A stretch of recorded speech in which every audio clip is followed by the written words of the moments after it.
សិនហើយអាបានទិញអីបានទៅដល់អូននេះចិត្តតែគេទៅលក់ត្រីឆ្អើអញ្ចឹងទៅគាត់ទិញត្រីឆ្អើនេះហើយមានជាមួយនឹងខ្លាចចៃណាបុកត្រីឆ្អើផាត់ទីមកអរគុណកូន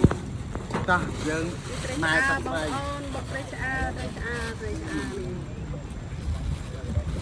អត់ចាំទេយើងឆ្នាំចាំមិនថាកម្មវិធីក្រៅឆា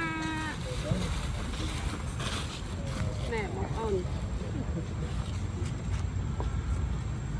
ឆ្ងាញ់ជាមួយស្វាយខ្ចី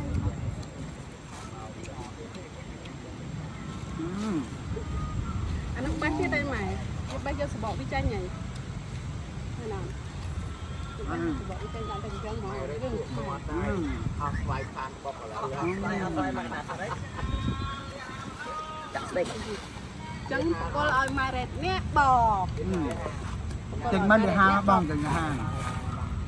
កទៅដាក់មកម៉ែលេងដៃហាបងម៉ែលេងដៃអាចសិនមិនសាក់ស្វាយព្រោះដៃយើងអាចតាំងនេះតែបើលេងងុំល្អណាបងបុកឡើងពុនបងហើយបើពេកតាមទេណាទឹកសិតម៉ែលេងដៃសិនអត់ចាក់ចូលនេះណាអត់ចាក់ចូលនេះទេនេះលេហាមហើយបើលេងគ្នាបងឲ្យលើកបានអូននេះទឹកចាំទៅមកតែ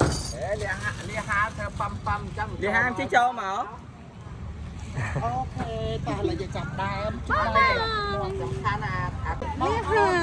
ឥឡូវតាំងយើងណាគ្នាមកធ្វើលេហាទាំងអស់គ្នាពូលេហាបងឯងឆ្ងាញ់ហ៎ហើយនៅខាងណាដែរពូអូបាច់ចានចិត្តបែកអងហើយអូឆ្ងាញ់មែនតាលេថ្មីមែនពូក៏លេចាស់ញ៉ាំទៀតអូភ្លុំដាក់មកផងអស់ហើយធ្វើយ៉ាអស់មកពូមកបងប្អូនមកក្រុមម៉ារ៉េតមកក្រុមមកភ្លុលេហាគាត់នេះចាំបងកបងប្អូនអស់ក៏មកភ្លុំមកក្របអស់កន្លះកំប៉ុងបាត់ហើយបងប្អូនលេហាគាត់ឆ្ងាញ់មែនតើអត់ប្រៃពេកទេប៉ុន្តែវាមានចិត្តផ្អែមនៅក្នុងលីនេះថ្មីៗដល់ប៉ុន្តែកូនងាលៀសទេអីពូកូនងាលៀសកូនងាបងមកកំប៉ុងប៉ុន្មានហ្នឹងមានអារម្មណ៍ថាលៀសនេះ3,500ហ្មងបងលឺគ្នា3,500ច្បាស់ថា3កំប៉ុង10000បង3,000ឥឡូវវល់មកយកណាយកលីគ្នាណាអូយបងប្អូននេះទិញតែ10000នេះព្រោះឡើងចង់ស្អាតតែមួយឡើងចិត្តមកមកចាប់អស់ដល់ដែងហ្មងចិនអត់ទេអ្នកលក់កថាលក់ចិត្តអស់ហើយទៀតគាត់អានទៅទៀតឥឡូវថតមកគាត់ផងអ្នកកបោបងប្អូន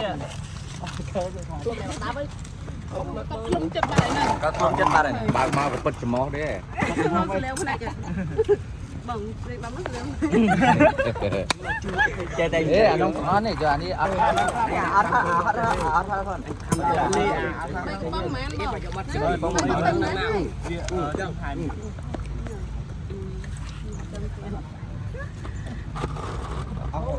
អេបាយកាមេរ៉ាមកនេះ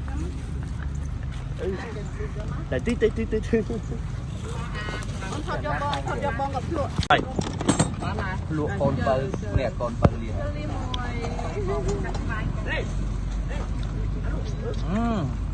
មានជាតិណា